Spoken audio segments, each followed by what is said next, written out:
Hello, everyone. Welcome to another episode of Products of Thought.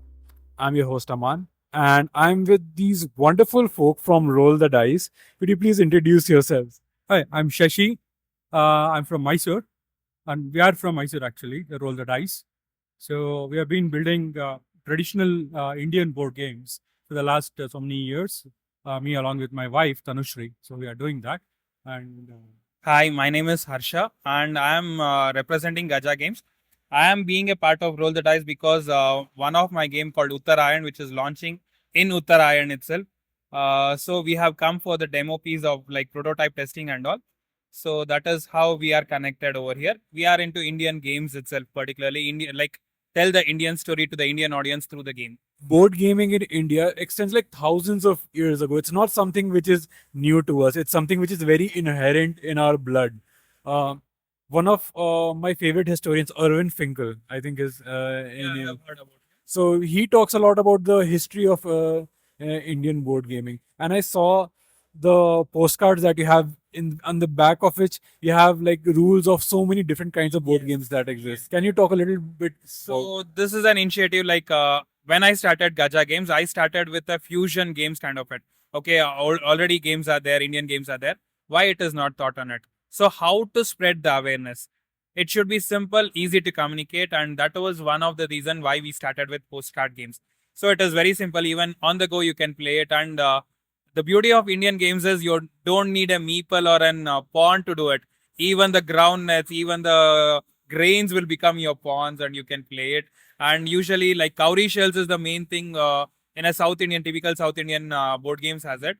If it is not there, cut the tamarind seeds and polish it and use that as a pawn to count it. So that is the beauty of Indian games.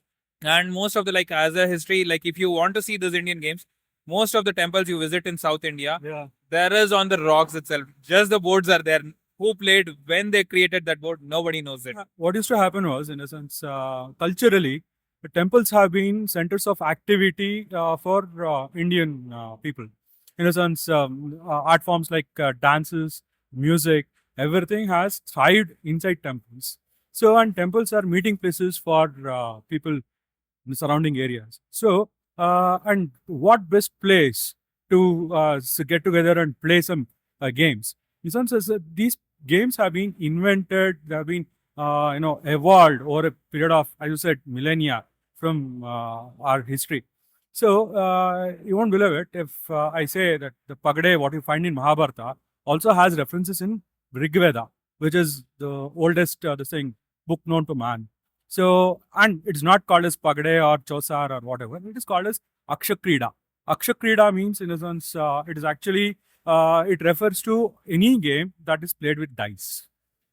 So that's a generic. It's a genre of games. So you have multiple games derived from this genre, and we might have forgotten some a few, but we have retained quite a few, and we have also spread it to the world in the form of Ludo or in the form of Chaturanga or chess or something like that. So it's not we are not keeping it ourselves. We have this is actually our biggest export, which we don't know. So Yeah, I mean, like Ludo itself, it came from Britain and all. No, it went from India and then it came back to India. So same games. We have lot of card games.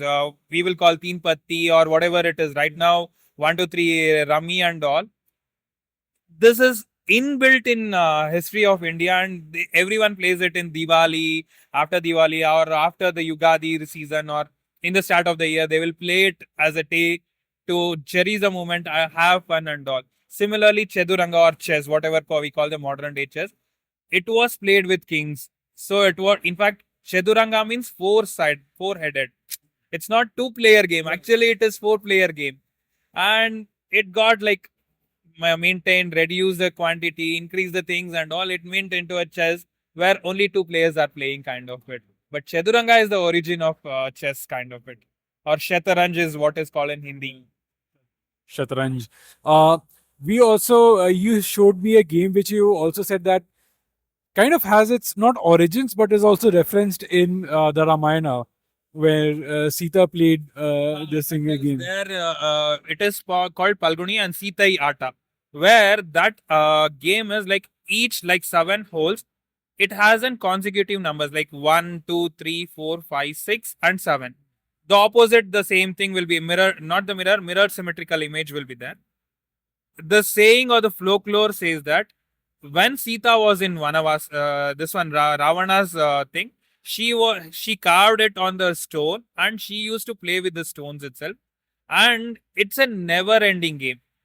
When you do the mathematical theorem of that also, you will never get a spot empty out of this 14 holes and this number of combination. Even if you run a simulation right now, you will never get a zero hole. Where if you get a zero hole means there is something you have hooked up something. So she played continuously was a folklore what it is there kind of it. So that is what Sita Yata, which is there in the history of Ramayana also. Yeah, I mean, we played the two-player version, or you showed me the two-player version, and one when we got to like the one-player version, it was almost like you said, it Yeah, that Sita game that actually makes up the Fibonacci series in the sense as you go playing along with this thing.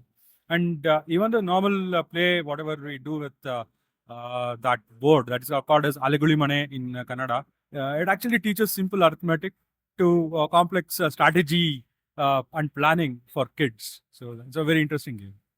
and I think mathematics has been like lots of people don't know this. Lots of people do that. Mathematics has also always been like intrinsic part of like not just games but folklore as well. True, Uh, true. 100% true. In fact, people used to play games to learn the mathematics. That way we can figure it out. In fact, this will be inbuilt. Like the grandmothers used to teach the children, like, you have to protect this kind of it or something. Like you have to do trading like this. All those things inbuilt from the curation of the childhood was there in the earlier days, and that is how Indian games. In fact, there is no written records of this game. So every role, like how the linguistic changes in the country. In fact, like Tiger and Goats is a game which is played across India. But there are rules differentiation. Every 200 kilometers you go, there is a small change in rules rate differentiation and all kind of it. And there are like snakes and ladder again. Snakes and ladder is origin in India itself. Paramapada Sopana, where it was 108 number, which was a like 108 is a number which is a kind of a very good number, divine number we call it. So arithmetic, basic arithmetic, which is required for day to day, like cash, taking the transaction of the currency or anything, that used to be taught through games, which we are forgetting and we are not able to do it.